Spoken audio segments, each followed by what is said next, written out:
Good morning. I'm Nelson Gerew from the Chicago Public Education Fund. The Chicago Public Education Fund is a nonprofit organization. It's been around for 25 years, focused on improving Chicago's public schools by supporting the talented educators who work in them, especially around school leadership. Over time, we've supported around over 300 CPS school leaders per year through our programming and engage on a variety of topics as well that are critical to school leadership and ultimately to strong public schools. Leader Williams and Leader Tarver, members of the committee, thank you for your time today. I'm Nelson Gerew, as I mentioned, Chief Public Affairs Officer at the Chicago Public Education Fund, a proud parent of 2 CPS elementary school students, and the husband of a CPS teacher. In my remarks, I wanted to provide some brief context on how CPS finances have changed over time and how we've gotten to the current situation since the landmark funding reform effort that so many of you spent so much time championing back in 2017. First, for those of you who have been in the system for a while, you know that financial challenges and crises are unfortunately not new to Chicago public schools. Since 2008, we've seen CPS swing from balanced budgets to severe deficits and back as external circumstances change. And as Dr. King and the team just mentioned, CPS is vulnerable to these changing external circumstances because of a couple of fundamental truths about the CPS budget. First, the majority of CPS spending is dedicated to personnel. That's over 70% of last year's operating budget. Of that personnel, over 96% are directly working with students in schools. As a result, it is always extremely difficult for CPS to make any cuts that do not directly impact the student experience in some way. Second, as the team reminded us, CPS has a very limited ability to raise revenue on its own. 60% of their revenue comes from property taxes, and like many other districts in the state, they can only increase that by the rate of inflation or 5%, and they have done so consistently as they've had the opportunity to do so. And we've seen these dynamics playing out consistently over the last several years. If we go way back to FY 2010, in the midst of the Great Recession, we saw state funding for K-12 education begin to decline. By the time we reached 2016, the state was only funding education at around 90% of its own specified foundation level. Ultimately, state funding in actual dollars for CPS by 2016 was lower than it was in 2008. At that same time, CPS's required pension payments had been expanding significantly as the pension funding ramp took effect and as a 3-year break from those required payments stopped. CPS pension payments had increased from $200 million in FY 2013 to more than $700 million by FY 2016. And during this period, CPS had to implement a series of extremely painful budget cuts. These included mid-year cuts to school budgets, teacher layoffs in 2016, furlough days in both 2016 and 2017, and a consistent reduction in programming across the board. Fortunately, this started to shift by 2016.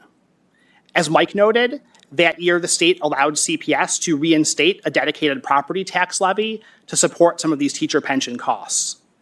That levy immediately brought in $250 million for 2017, and today that levy provides more than $550 million a year. At the same time, CPS's legacy teacher pension costs in FY 26 are likely to be over $650 million, which will require CPS to divert more than $100 million from its operating budget that would otherwise serve students. Now, things improved further in 2017, as you all know. The state passed a landmark education finance reform, you introduced evidence-based funding, and began a plan to increase state funding for education each year until districts would reach 90% of the newly created adequacy targets. You also directed more of these growing funds to the districts furthest from adequacy. CPS gained significantly from these changes. It also benefited from a simultaneous commitment, as we mentioned, for the state to begin covering the normal costs for CPS teacher pensions. As a result of these changes, CPS state revenue surged from $1.5 billion in FY 2016 to $2.2 billion by FY 2018. That was a 47% increase over just 2 years, and the revenue has continued to grow steadily from there, reaching $2.6 billion by FY 2025. And at the same time, as the CPS team reminded us, CPS has consistently raised its property tax levy to the maximum possible amount since FY 2012. Over time, that's led to local revenue increasing from $2.2 billion in FY 2012 to over $3.6 billion in FY 25. And with those two revenue trends, a commitment to steadily increasing local revenue and that significant increase from state revenue starting from 2017, CPS's financial situation became vastly more secure. By FY19, CPS revenue was now at 64% to adequacy as measured by that new evidence-based model, with this ratio looking to keep rising, and the district seemed on track to financial stability for the long term. And then COVID-19 happened. As part of that federal COVID-19 response, CPS actually received more than $2.8 billion from the Elementary and Secondary School Emergency Relief Fund, commonly known as ESSER. That revenue was critical. It allowed CPS to meet the needs of the pandemic, both operationally and academically. It's what allowed for the deployment of remote learning, for the use of personalized tutoring, and critically, it allowed CPS to increase staffing to meet student needs. CPS total staffing increased from 38,000 full-time positions in June 2019 to 47,000 by June 2025. The number of regular teachers increased from 12,800 to 14,000. And as Dr. King noted and as Leader Tarver's referred to, the number of special education classroom assistants increased from just under 4,000 to just under 7,800. What I want to emphasize is that this resource investment led to real gains for students. CPS has defied the national trend in 8th grade literacy. CPS 8th grade scores on the National Assessment of Education Progress, the gold standard for education assessment, now exceed pre-pandemic levels. That is not the case for the state's average, nor for the national average. And there are other achievements to keep in mind as well.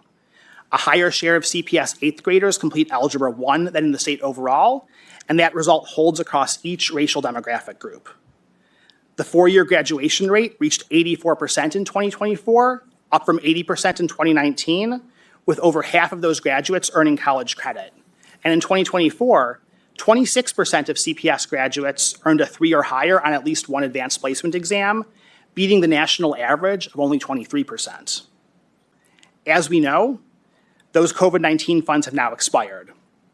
The last ones were spent in FY 2025. The question is how to keep that successful investment going and how to maintain this elevated level of investment. We see that the district is committed to raising its property tax levy to the maximum amount each year. At the same time, that leaves it with significant deficits stretching out into the future. I know that won't be easy, but our experience shows us that it is indeed possible. After all, look at the progress that's been made. In 2018, CPS's adequacy rate was 63%.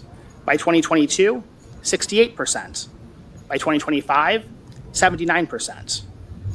Getting to 100% of the support our students deserve and ensuring those supports result in even stronger academic outcomes is certainly in our collective best interest as a district, city, and state.